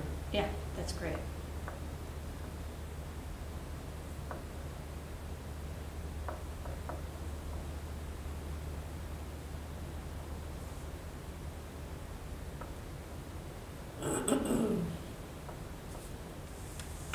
Great, thank you. if you have anybody that you've come across, run across in what your work is, I'm trying to, I spoke to, what is it, Rockland? Michael Rockland? Michael, yeah, Michael. American Rockland. Studies? Yes, yeah. Because I know he's done a number of things of communities. And, Yes. But I think all right, so I live in South, but I find South Brunswick fascinating because it was a rural, more rural suburban community for years. And it wasn't until Kendall Park was built that those folks laid the foundation for what is South Brunswick today. I see. There are 5 villages that make up town. There's no I post see. office for South Brunswick, That's no zip interesting. code for South Brunswick. Don't let me tell you the problems that creates. Yeah. That's a whole other story. But this is a community where many of those same people who came after the war still live.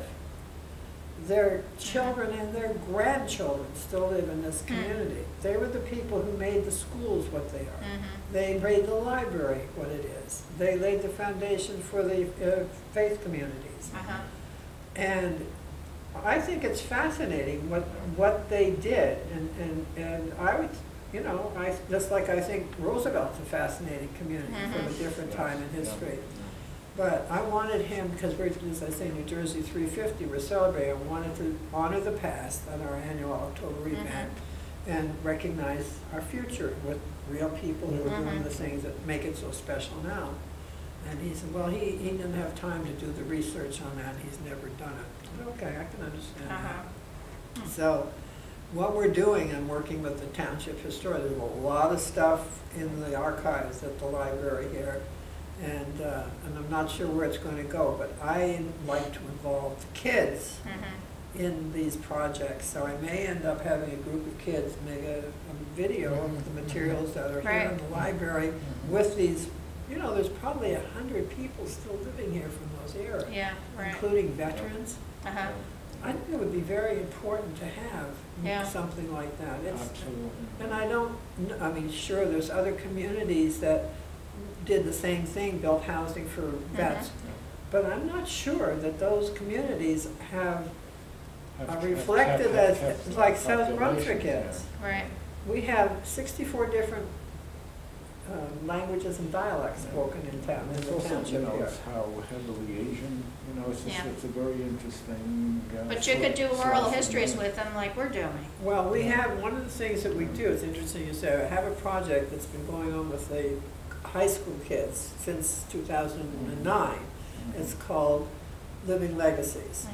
And we have a group of kids, high school kids, the teacher runs it, who interview seniors, or not only seniors, but primarily, depending on the theme. And we've had Living Legacies, Veteran Stories, Living Legacies, Immigration or Common Bond, Living Legacies, People, Places, and Events. This year's was Living Legacies, South Brunswick Heroes and Heroines. And they interview, and then they take that interview and translate it into a theater monologue, and then translate that into a theater presentation, which they present at the senior center every year, and in some instances, you know, wherever they can. Housing, transportation and schedules are tough, but the kids love it. And so I'm, you know, my hidden agenda here is to have them, you know, discover their history in this community and find a new appreciation and real people, real live human beings that you can talk to and touch. And so this I always thought that just historic preservation would be a wonderful vehicle of, you know, for children in the community to know about the history of the community and the physical structures and the changes, and it's often not. It's just well, this is also what I'm looking at for October 18th, that's our annual outreach, is that we are going to have, we're working with Scouts, both Boy Scouts, not me, but people who are Boy Scouts and Girl Scouts, and the volunteer program at the high school to involve these kids, prepare them for the day so they kind of become a buddy to the older people and help them through that day and all different kind. And subtly they're going to learn a little bit about these other things. And maybe this video, if it goes through, that we'll have it streaming the whole day. And we That's will nice. have the real live people, the older people, as many as we can there. Right. And introduce them, and maybe they'll wear red shirts or something that they'll Right. easily identify. We don't know, that's where we're Yeah, at. nice. But I think it's really an opportunity to do this, and, you know, it's not a hard sell to the schools, you Sure. know, the library, because they understand. Sure. Great. But give me the kids, you know, give me the kids. I love the kids. Well, we admire all the stuff you've Yeah. done. Oh, Very nice. it's been a pleasure. It's been a wonderful life I've led. I can't complain about it at all. That's good. And Thank you for your time. Yes. thank you for your interest, and I look forward to it. I don't know if I can help you in whatever way. And now you've helped us along. Because I think one of the most important stories within what happened in New Brunswick was the arts. Yeah. Well, that was really the Yeah. impetus. I don't, I'm guessing that there might never, this is a hindsight, I'm guessing if we had not had that conference on or suburban and urban, and had that wonderful speaker whom I had only met briefly and read a little bit, that we would not have had that proposal that came about. And if we hadn't had that proposal, I don't know that it would have happened, because nobody was talking about the arts. I mean, now it's like, oh, it's obvious, and it wasn't obvious. Right. No. It wasn't. But, you know, so you asked me in hindsight, I would think that really that was a turning point, because, Yeah, that We have to sounds make like sure, it we was. have to make sure because, you know, just as I'm posing up here, I'm really thinking about it with what you're saying, because that was not on anybody's plate Right. at all. Just want to make sure I get that thought down, because it's not recorded. It was a turning point. Yes, I think it was the impetus. I think the fact that, you know, it didn't ask towns to J&J for money, it was available. We did Right. it. It made sense, I guess, to New Brunswick tomorrow, who were probably looking for something. And Also, it seems harmless enough, you know, the Yes. arts, I mean, it's not controversial. I Right. mean, and so, you know, I'm guessing, do I know for sure? But I don't ever remember that anybody was talking about, and that's why we Right. were so excited about this conference. It was a new thing to put out there for people to think about. And did you tell, what was the name of the person who spoke? I can't remember. Okay. Way ahead of his time. It's, I don't know, maybe the Culture and Heritage has some of the records. I can ask. Okay. I can ask. I'm not sure what they did with all the records. Okay. Not a fancy name, a well-known name, but he was really the leader in those days in terms of talking about the arts. The arts is and- a fulcrum Right. of urban revitalization. Very much so. That's great. Very I much mean, you so. think about what are the new urban functions? Arts, clearly. Still there? Restaurants. I mean, Yeah, it's like, absolutely. why do you go, you know, to New Brunswick? Yeah. I tell everybody, New Brunswick has better restaurants than any place around. I mean, Yeah. No, it does. Princeton doesn't have any like this. Right, that's right. No. This is where you come if you want an exciting Right. gourmet experience. Yes. Right. Experiences. Right. You know. Well, again, thank you, really, thank you. Good luck. Good luck. Yeah. So this worked out okay, time-wise? Yes, Yeah, very well. No, couldn't, This is one of my favorite, you know how many, Tony and I worked at the county. He was at the county when I Yes. worked there. So Tony mentioned some difficulty with John Hildrich at the time that George Street had to go to a new site. And Yes, that I John do know. didn't like the idea of the Y or something. I don't, he wanted him to move into an old supermarket someplace Yeah. else. he or wanted, I think, the Davidson supermarket. The Davidson Was that- supermarket. Yeah, I only know very little about that. When I worked at the county, Tony was part of the county, and I'm sure Okay. that's what he's referring to.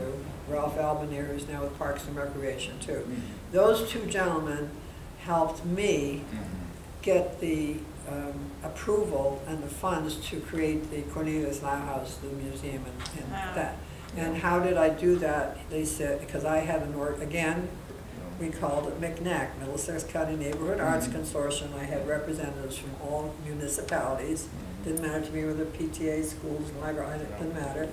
And Tony and Ralph told me, if I could get the county reps, the county, township communities to give up a piece of the Green Acres funds, they would get this building, and everyone gave up funds to make, Green Acres funds to make this happen.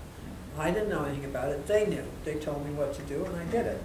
Were you part of the Old Town establishment? No. That was Piscataway? No, that was somebody who came after me, and there was a big discussion about that, because there was, Joe Clare was a person who was passionate about that. I think what's there now is excellent, I think it's very worthy, but there was a lot of stuff that was not accurate. There was a lot of misinformation. It's okay, you know, only a few people know. Very Williamsburg. Well, but there are things, there are stories about buildings and stuff that are not true. Oh, is that right? Yeah, and Richard Durnan, he was, did you know that? Richard was one of our commissioners, and he was the county historian when I was in charge of culture and heritage. And as he was getting older, he gave me all the county history. He said, Jack, yeah, you have to, can't leave it with the culture and heritage. It will be written according to the culture and heritage concept. You know, I may not like history, but you don't write it to according to somebody else. Let me go back, because there's always a tension of, if you have too many cooks, it's hard to get a meal cooked. So J&J and the NBT and DEFCO was sort of a core of people who didn't have too many people at the table. And of course, that's one criticism. But I guess the other side of that, to get something done, it's often hard to have a lot of people at the table. What is your perspective on that? I would say it's hard, but I can't imagine things getting done to the best that it could be without that. And I don't see business liking that. I understand why they don't like it, but I can't operate that way. So, you know, I have to tell you, my planning committees have people, you know, on all walks, because that's how I learn and that's how we put together the things that we do. And it doesn't cost money, that's the point. I keep saying you don't have to have money to make things happen. And because our organization is the Aging in Place Partnership, and every single one of our partners represent any organization in the township, and we don't have to have a place to, like, here's the ribbon. This is a library. I can go to the library. If you had been more at the redevelopment, there would have been more players at that. Well, I think they would have discovered some very interesting ideas and people. But I understand. At the same time, I do understand why. It's just not business modus operandi. It just isn't. I understand I also, when I speak to my classes about what's going on, it's also in the context of its time. Yes. When J&J was doing this in the 70s, it was new. You know, adaptive reuse was foreign. You know, now everyone's, oh, we'd love to have a loft building. Wouldn't we want to have our little New Brunswick Soho? You know, exactly. So this was brand new. So it's harder. It's brand, absolutely. You know, to no go question. back 30. Absolutely, you make an excellent point. And I say, because I work with a lot of Rutgers School social work interns, and I say to them, you are the future. And as you're doing your internship, and I have different placements, and I say, you're not going to find things that are, don't look at everything you're seeing as the only way. In fact, it's a lot of it's old hat. You're the new. You have to think new thoughts, follow your gut, ask questions. And that's really what you're talking about, too. And it's also, if you look more broadly in the United States with redevelopment, it did not involve. You know, it was the antithesis. Model cities that had a mandate, maximum feasible participation. And of course, it wasn't that.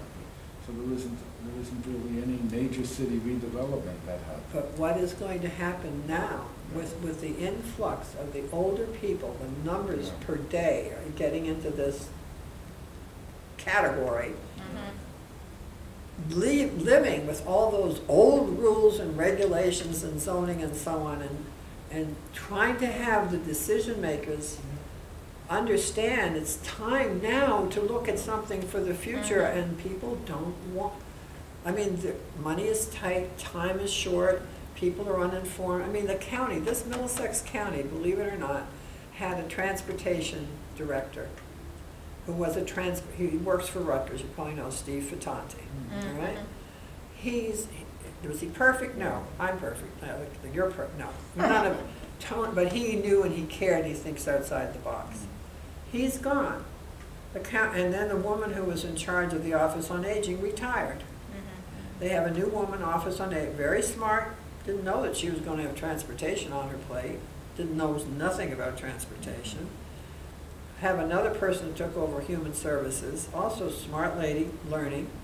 The person that's left that had anything to do with transportation is I think that she's, anyhow, she is not an ideal person. Who's going to do transportation at the county level? I talked to Jerry McKenzie, who's in charge. I said, Jerry, I understand you're hiring somebody. I said, is this going to be a transportation planner? She says, no. I said, does this person, he or she, have experience? No. I said, what do they bring? They're a people person. To me, how can you be talking about, and this is, I said to the chief today, all I want to know is who do you talk to that can say, who asks, are we doing it the best way? Is there something we're missing? Are we serving all the people we should be? What could we do better? Who asks those questions? How do you make decisions without asking those questions? Did he have an answer? No. Put it in writing and make it short. I want to have a dialogue. Yeah. We'd like to expand our discussion with the minority community on redevelopment. Any names immediately come to mind? So we've spoken to David Harris. How about Ricardo? Yeah, we haven't done that yet. We have not done. I would talk to Ricardo. We're trying, you know, actually when he came back to New Brunswick and they had that big celebration, right. we were hoping to have some discussion. Well, Roz told me that she was going to reach out to Ricardo, so if that's the case, I'll suggest I'll give them your phone number or something. Yeah. Sure. I would think Ricardo would really have a good handle on it because he lived through it. Yeah. We'd like to do that. And any other names? Well, I will ask Roz at the Culture and Heritage because she's a pretty savvy person. I can ask her. Because right now we have some of that, but we need to have more discussion. Yeah. Would New Brunswick Library folks have some ideas? Belvin, you mean? Yeah. See, it's also the new Hispanic community, Hispanic basically supplemented the Black community. They weren't here, right. Back. Right. They just filled in the blank stores, the empty stores. I'll put some thought to it. There was also, what's his name? Reverend Jackson. I'll find that name. I think he's in Metuchen, but he's a pretty knowledgeable person, and he might be able to help you. Did he used to be in a church in New Brunswick? I'm not sure. Okay. Something we discussed the master plan for the redevelopment in New Brunswick, which was done by what was the architecture? I've seen them all. You mean Pay Cobb? Yeah, but Yes. the IMP plan. Oh yes, yes. Any thoughts back on that, on where they were viewing the arts? I only know him by reputation. Okay, I have so never part of any of the dialogue. Okay. I know he has a very interesting reputation, and it was quite a coup to have him. But because there was some discussion of the arts. Of having yes, the cultural yes. center where and it the is. cultural center. Yes, I know that. But I am not privy to any of that.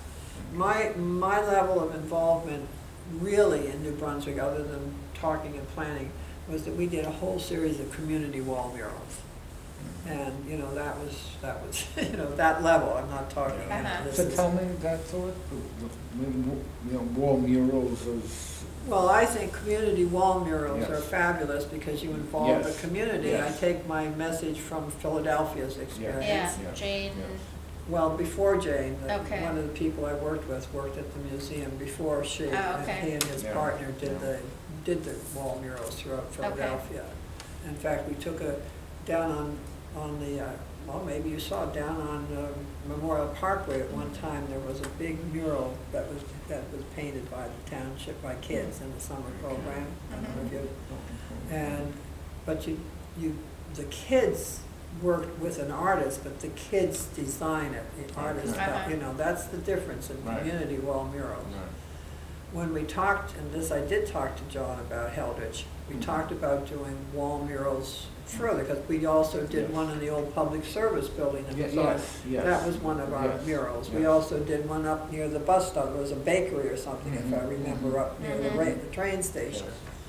Yes.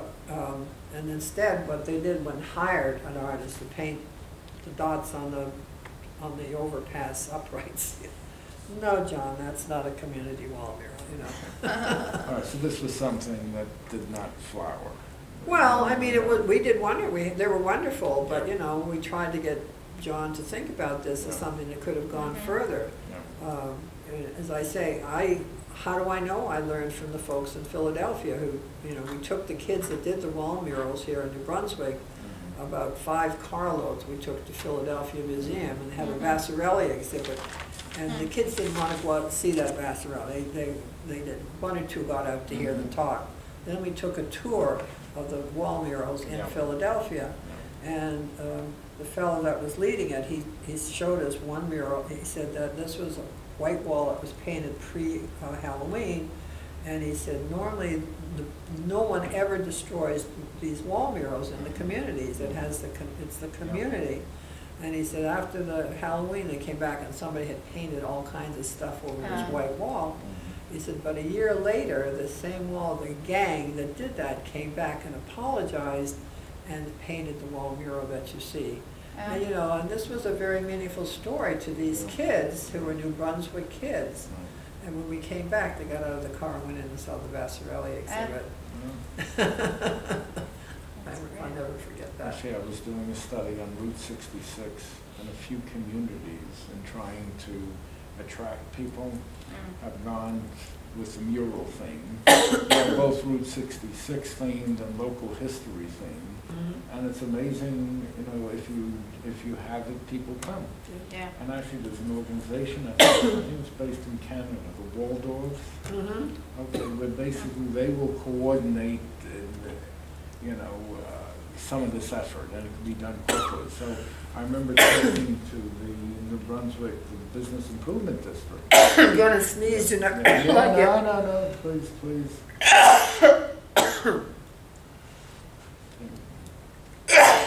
Ooh, do you need a tissue? No, I have. Okay. It's good again. Happens to my husband, he'll go on for 20 sneezes, no, have no. no idea what sets it off, but. But community wall murals or something. Yeah. It's very lovely. Yes, they are. Yes. So actually, I was trying to interest the Business Improvement District, and, you know, this is something, Yeah. without a lot of money, you can do it. Right. And it didn't take, and then I thought they started with some community sculpture, but it Yeah. just seemed so removed from the community. It was like the Yeah. third signer of the Declaration of Independence. Yeah. So no one in New Brunswick is going, how are Yeah. they gonna relate to them? Right. Well, I think, again, it's getting the kids. Yes. But the kids are the secret. I love working with the kids. Give me the high school kids anytime. Mhm. All right. Any other, you know, thoughts, comments? Well, I'm just Yeah. looking, I made some notes here. I think I've covered everything from what you wanted.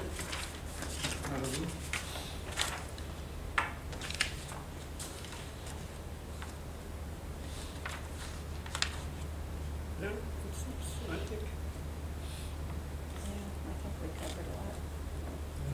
I know I get all over the block. on This it. was a rich and insightful discussion. Good. Well, it was fun. You know, And I'm really glad you're doing it because I'm also, if I ever get time, I have a book I want to write too. It's called There Are More Than Two C's in Success. And it's about working at the state, county level. Hmm.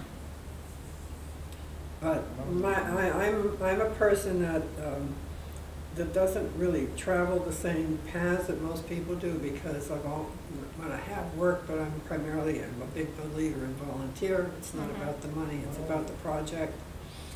And the people that you work with. The people I work with are in the trenches. I'm on the journey. I know nothing about what I've been talking about, caregiving, transportation. I mean, I learn every day.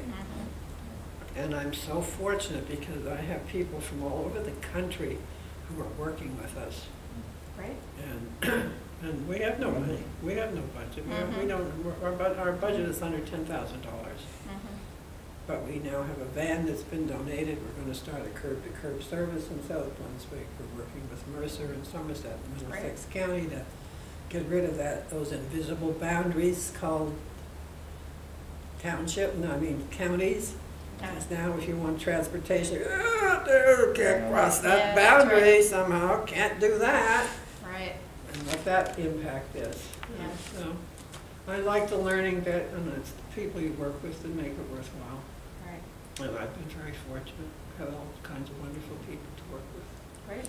Actually, if you'd like, we can share, this is still a work in progress, but this is some of our write-up on the Cultural Center. Terrific. If anything strikes you one way or another. Did I cover anything or most of it or I nothing? think we need to add to that now that we've talked with you. Again, we will add based on this discussion, but, Is that the part with quotes from Eric Krebs? Yes. Okay. Yes, so if you could read it when you have a moment. Oh, I'd love to. And I'm sure there are things we are off or, it's hard to recreate. You ask Yeah. very good questions, and I think that it's exciting that you're doing this. It's very meaningful. It's been a good learning Yeah. experience, and actually we hope to have a class this coming fall with Rutgers in the planning program on urban redevelopment that will focus on New Brunswick. It seems silly, we're in New Brunswick. Yeah, right. Look outside your door. Right. Well, that's what I said too. They just told me, Catherine Alexander? No. Karen Alexander. Yes. I said to her, because I knew her before she came here, and I Yes. said, I can't believe it. Is it true? You're in Rutgers, you're in New Brunswick, the county seat of Middlesex, and you can't continue New Jersey tips in South Brunswick? I said, it doesn't make sense. She says, well, the grant, I said, you got to change that, because we're working, because when we talked, we were talking transportation when we first met. Right. I said, here we're pursuing this. That was like 2.5 years ago. It's going to happen, but we have to have the training. And she says, hopefully they'll have a grant by this September. Yes. But I said, I'm going to co-teach that with Chris Palladino. oh, okay. So I'm going to give like the bigger picture and history and what's going on in the rest of the country, and then we'll talk about some of the projects. So I think that's pretty good. Do you get transportation into your? Transportation, I start with, why did New Brunswick get settled? Yeah. Which was And transportation. actually, most cities, why were they settled where they were? Yeah. Yeah, I mean, I've learned a lot of the history too, going back to when Vanderbilt started in New Brunswick with a steamship company. Right. And, his How wife important built a the port hotel. was? Yes. Yeah. In fact, the current new president of Rutgers, I'm not sure he's still thinking of this, but wanted to rename the New Brunswick campus something different. So one of the thoughts was Rutgers at Raritan Landing. I don't know if I told you this or not. No. So people from University Relations came to us and to Jim and said, well, what is Raritan Landing? So we went through, some of all of that, but we said, people are gonna think it's a new development somewhere. It does not sound, actually, I call that Alice Pompeii. It is? Yeah. I take the class to the Lau House and to New Jersey Old Town. So, they have no sense. I mean, I have no sense of Jersey history. Yeah. But that there was, I think, a 200 or 300-foot warehouse Yeah. in Raritan Landing. Yes. And of course, now it's nothing. I mean, it's one of the biggest And structures. the entrance to the football stadium is on the site of the Rising Sun Tavern. Yeah, no. Right. It's Well, that's why I was so happy that he's got the Cornelius Lau. Yes, right. yes. Right. that was a whole learning thing for me too. The only other thing I need is, because we are gonna do a transcript and then summarize, but since we recorded you. Which you yeah, will see. we'll send you the transcript, so if there are any errors or whatever. And inevitably there are, and I can fill in the date and all that.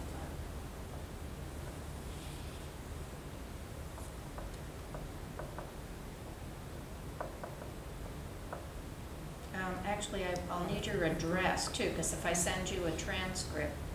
How about if I put it here? Yeah, that's great.